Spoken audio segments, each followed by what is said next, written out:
Ever wish you had someone to tell you the truth about what it takes to run a successful business and live a fulfilling life? Well, amiguita, you've come to the right place. So grab your favorite cafecito or cocktail, your courage, and let's get to work. I'm Jenna Sabores, a therapist, business strategist, mindset coach for entrepreneurs, and a feisty Latina from Miami. And I'm determined to teach you the exact tools you need to stop settling and start kicking some serious derriere. What do you say? Are you in? Then let's get started. Welcome to Latinas Empowering Latinas podcast. So an incredible wise woman many, many years ago, approximately 35, once told me, es mejor estar sola que mal acompañada, which means it's better to be alone than in bad company. That incredibly wise woman was my grandmother. She definitely lived an extraordinary life, had an incredible journey, and of all the things that she's taught me, including make sure to always put a little bit of powder on your face. You never know when you're going to run into your future husband at the hospital or if you have an emergency. Yes, these are the things that she would tell me. This one stood out the most to me, and I can't remember exactly when it was, but I remember I was really young. I must have been 8. And I want to say we were at her dining room table and I don't even think she made eye contact with me, but she was very stern. So I can hear it in her voice. And she was dead serious. And she said those words, "It's better to be alone than in bad company." And at the moment, I thought she was ridiculous, of course. I didn't know what she was talking about. At that point, it may have been something about some friends, school friends. And it just didn't make sense. And let me tell you how many times throughout my life since then, especially recently, working with couples, working with individuals that settle in their life, working with entrepreneurs, that I keep hearing her words over and over again in my head. It's better to be alone than in bad company. Today, I want to focus on the fact that could it be possible that you're having bad sex and don't know it? Bad business sex, that is. And let me explain what I mean by that. What I mean by this is either could you be in a partnership with somebody or working with somebody, even if it's somebody that you've hired, a virtual assistant, your graphic designer, the website company, so many different things, the platform you schedule with, your billing system, the way you market, your website design, your wording, your language, however you're operating. Could it be that you are doing things that you're not even aware of are not in your favor? So I wanted to use this metaphor of mine, and I wanted to go through 10 possible reasons why people are having bad business sex and they don't even know it. So I'm going to use the metaphor and go through 10 different reasons that I have thought of, and I'm going to dive deep into each one. The first reason somebody's having bad sex and they don't even know it would be denial. I'm having great sex. Sex is great. Problem number 1. Problem number 2, they don't even know it's bad sex. They think it's good. So the first step is denial, knowing that it's not good, but saying otherwise to themselves or to others. Number 2 is not even knowing that it's bad sex, not even knowing that things aren't going well. The third reason could be that they are thinking, it could be worse. It could be worse than this. So the thought process that it's not great, but it could be worse. The fourth reason is, it's okay. I'm content. It's all right. The settling concept. Number 5 is, it's better than others. So the concept that they've had worse. So not that it could be worse, but that they have experienced worse. 6th option is, I'm too scared to admit it. I know there's something wrong, but I'm just too scared to even think about the fact that I may not be having good sex. The 7th reason is, I don't know how to make it better. So the sense of knowing things aren't going well, but not knowing what steps to take to improve it. The 8th reason is, I'm used to it. It is what it is. The ninth reason is, isn't this how it's supposed to be? So this is a mix between denial and not knowing any better. Isn't this just the way it's supposed to be? And last but not least is, I live off of makeup sex. We've been together so long it doesn't even matter. These two I put together. And now I want to go through one by one explaining how this and these topics and this metaphor applies to your business. The first one is denial. Having a feeling you're not having great sex, having that sensation, but not really admitting it to yourself. As it applies to your business, the problem is here, your business is not doing well, but you're in denial. How does that serve you? I need you to really think about, if my business is not doing well and I don't want to admit it because of pride, because of judgment, because of guilt of the time you've spent and the money you've invested, not allowing yourself to see that things are not going well is not serving you or your business. So let's leave denial behind us, okay?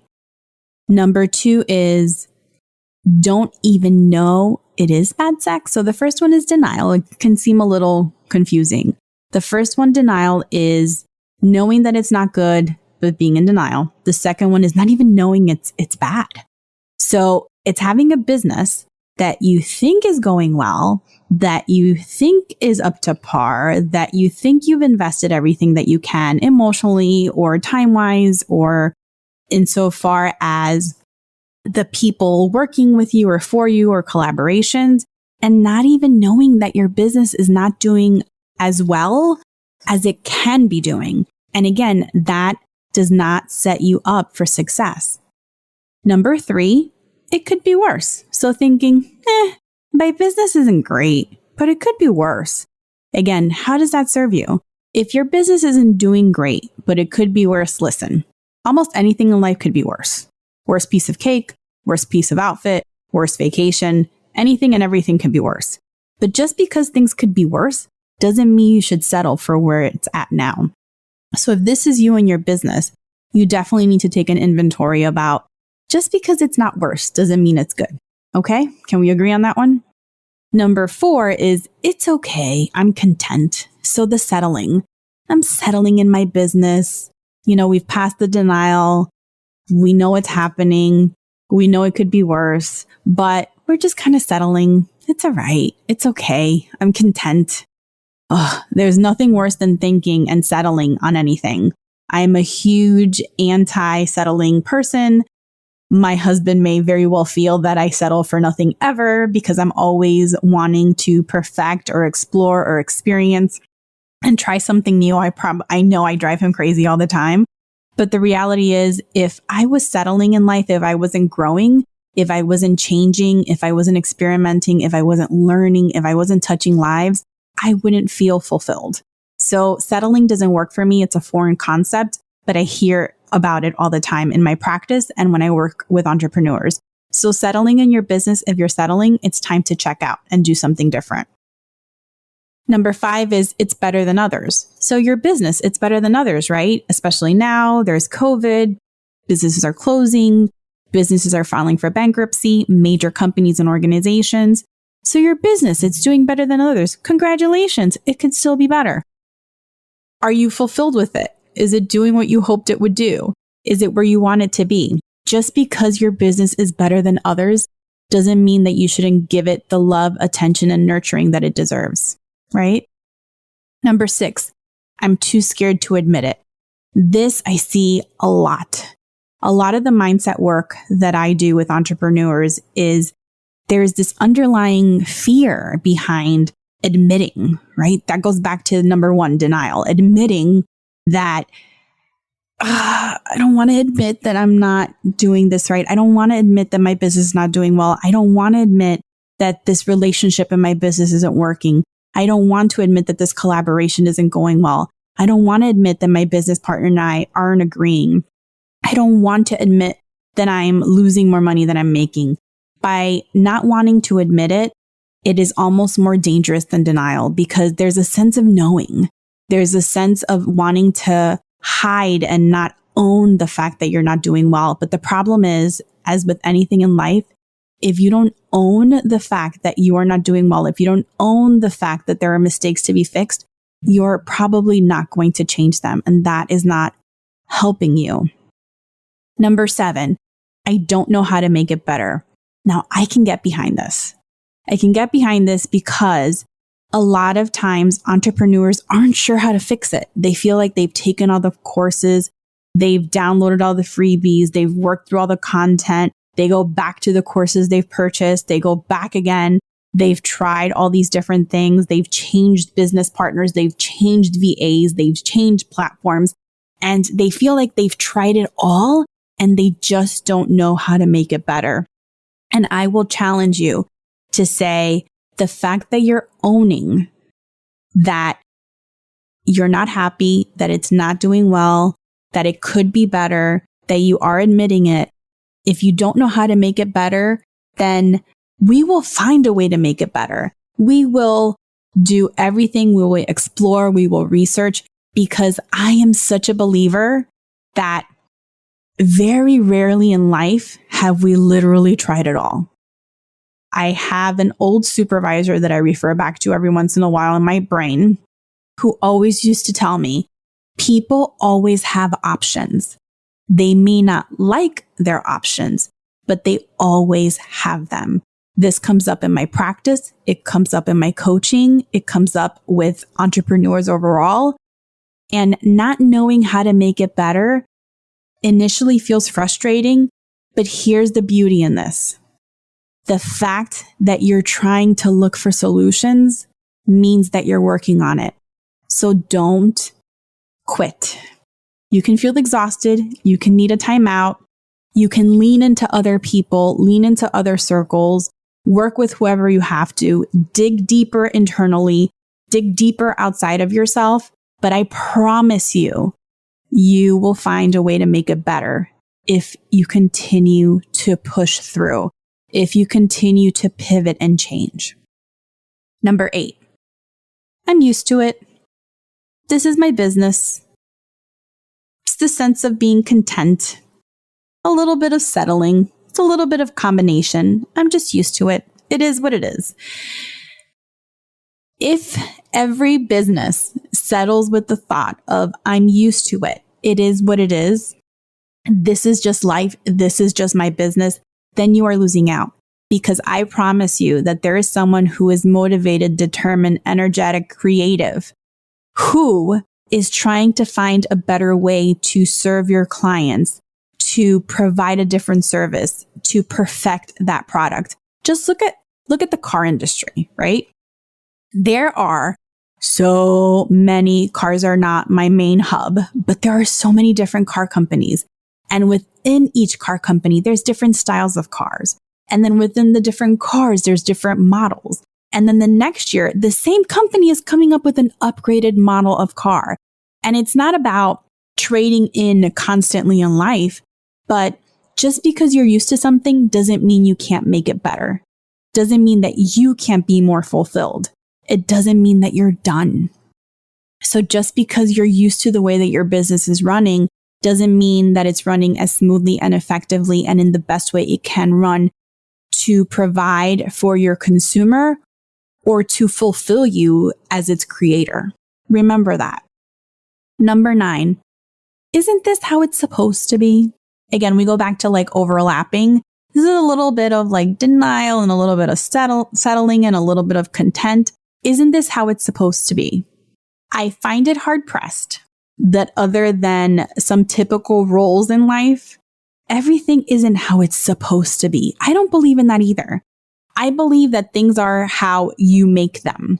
I believe in the power of, people say God gives you lemons, you make lemonade. But my whole thing is, I don't care what God gives me. I'll figure out how to make something good out of it. It's the fact that you can have the ingredients, but you need a working oven. You need the tools in order to succeed. So you know what? It isn't how it's supposed to be if you're not happy and you're not doing well. There's other ways to do things. And I believe that if you want to, you can find a way to see how your business is supposed to run when you want to give it everything you have, when you want more for it, when you don't settle. And last but not least is number 10. I live off of makeup sex. I live off of the highs in my business. We've been together so long. I've been in business so long. It doesn't really matter. I'm kind of good with it. I'm steady. So this is a little bit like being content in life. But what I do want to point out, and the reason that I left this last, is because I want you to think about this. Are you living for the moments in your business when it is doing well? Are you living in the moments for your business when you get that high-priced paying client? Are you living in the moments of your business when you get that one big sale? Because if you're just living off of makeup sex, if you're just living off of those highs in your business, then what happens to the rest of your journey? You're constantly waiting for the other high, but what are you doing for it? What if you can create your business to constantly and steadily give you what you need and that fulfillment and that connection, and still give you these extra highs? What if the highs weren't everything you were looking forward to? Somebody told me recently when I started off this conversation that led me to even say, oh my God, I think they're having bad business sex and they don't even know. And it was a metaphor because I was going onto somebody's website and I was looking for something, and I realized that they had a beautiful site and they were offering an incredible tool and resource, and they weren't collecting emails. Come on, entrepreneurs. I know you're with me here. They weren't collecting emails. So to me, that is a loss of revenue, opportunity, email list, connection, nurturing, you name it. Very dramatic of me. And my reaction was, oh my God, they are not collecting emails. They are giving this for free. They are not allowing their customers the opportunity to connect and be nurtured. They are missing out. And worst of all, they are not letting their ideal client, their client that's on their webpage, that's going through the trouble of going through this entire assessment, they're not offering the opportunity to learn more. So it's not just about you losing business. It's about the person you're meant to touch, the life you're meant to change, missing out on you. And it really hit home. And that's where this whole podcast theme came up, where I said, it's like having bad sex and they don't even know it. And it's a real thing, ladies and gentlemen. I just walked you through 10 different places in which people literally and figuratively have bad sex, whether it's in their life or in their business. But the thing is, here is the beauty. It doesn't have to be that way. If you work past the denial, if you go into realization, if you can learn more, if you stop settling, if you stop comparing, if you stop being fearful, if you figure out other ways to make it better, if you stop just settling for the fact that it's what you're used to, if you allow yourself the room to learn that maybe it's not supposed to be this way if it's not fulfilling to me anymore. And maybe if you realize that you don't just have to live off of the highs and the peaks of your business, that you can feel fulfilled more often. Because here's the truth. I know, because it was my journey, that you didn't go into your business and you didn't sacrifice everything you sacrificed to, at the end of the day, not feeling fulfilled. I know that there's something greater that pushed you to start this to begin with. So I will leave you with this final quote from a good friend who said, there's a big difference between optimism and ignorance.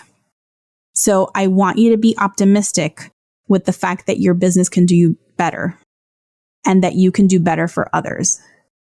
I don't want you to deal or work through or stay in a place where ignorance lives and you settle for not being in the best place in your life, mentally, emotionally, physically, and most of all in your business. Because as entrepreneurs, we are a fabric of what we create. We are on internally 24 hours. And I'm going to walk you through how to shift that so you have some balance. But I promise you that not only does every human being in the world deserve to have good sex, Every entrepreneur in this world deserves to have a business that they love, that they're proud of, and that fills them up and excites them. I want that for you.